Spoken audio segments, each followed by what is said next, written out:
In 1953, in fact, the CIA secretly sponsored its first full-scale coup in Iran, and as a result, the USA kept control of one of the largest oil producers in the world. Iran was important for two reasons. It had oil, and it had a 1,000-mile border with the Soviet Union, now Russia.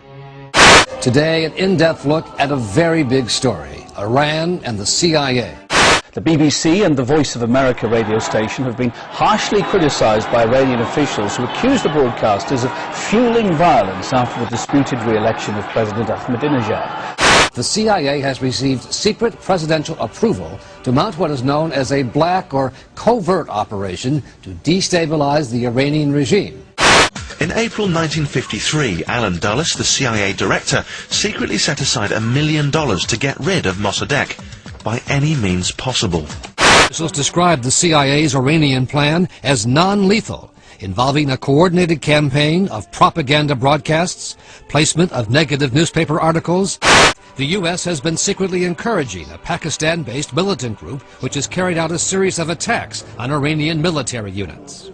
They organized renter mobs to go through the street shouting against Mossadegh and so on. They pumped up the opposition, and together with the British, they made it work. That the Western media helped engineer post-election unrest as protests in Tehran continue.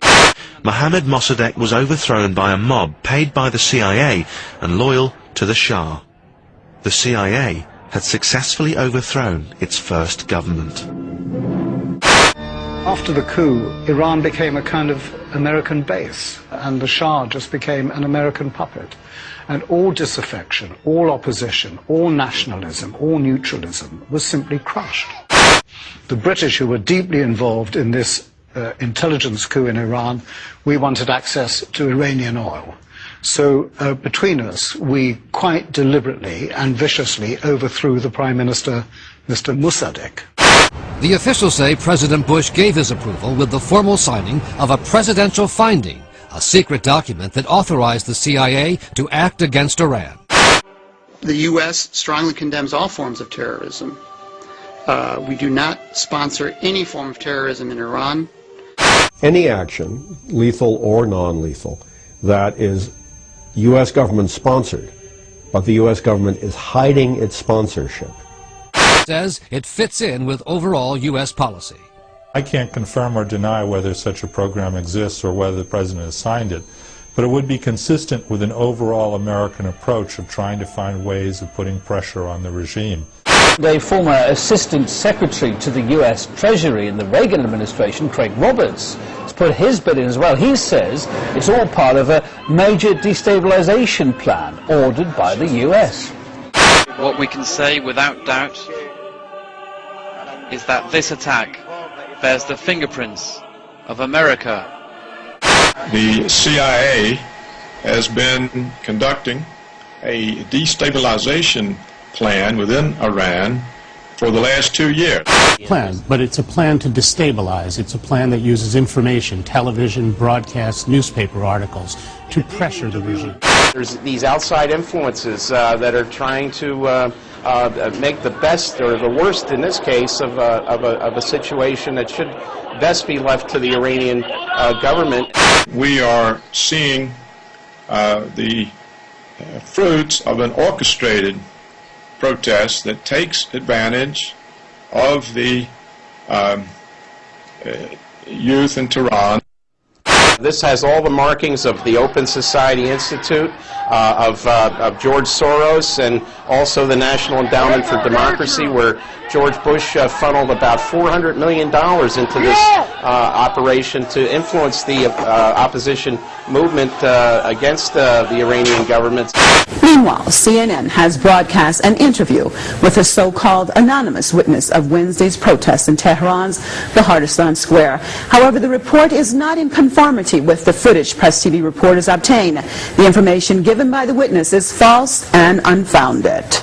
We saw that CNN really had trouble prying itself away from coverage of the demonstrations in Tehran to cover what was a terrible metro train accident here in Washington. So you have to also ask, what is the motivation behind all this intense coverage by CNN and MSNBC and Fox News? It seems like there is a coordinated and concerted effort to try to stir things up using the Western media.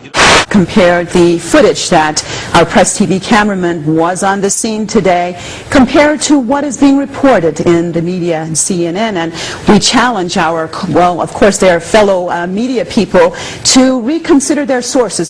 Post-election unrest in the Iranian capital, Tehran, has killed 20 people, including 8 Basij members.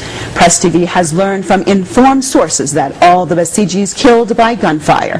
This indicates that there were gunmen fomenting unrest among the protesters. Propaganda is, most people don't realize, one of the most important parts of the CIA's job. Iran's intelligence ministry says it has arrested several foreign nationals in connection with the recent post-election riots. The intelligence minister, Gholam Hosseini Mohseni Ajayi, says some detainees have British passports. Ajayi adds some people with links to Western countries and Israel had planned a series of bombings across Iran in the lead-up to the June 12th presidential election. He has accused Britain of stirring up unrest in Iran. The intelligence minister has also blamed riot-related deaths on agitators who encourage illegal rallies after the election.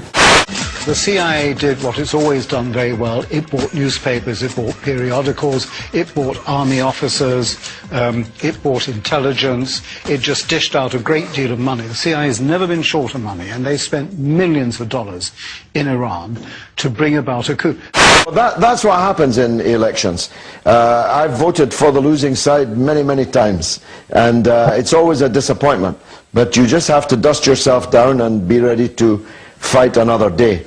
I don't think it's accurate to say that the previous presidents folded their tents and bowed before the Western powers. I don't think that's fair.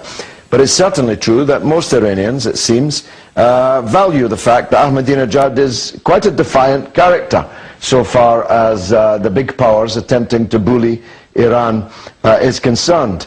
The truth of the matter is that Ahmadinejad looks like, talks like, and is like the people from the poor mass of the citizenry of Iran. And some of the rich people in Iran don't like that. They'd rather that the wealth was spent on them. It's very similar to Venezuela.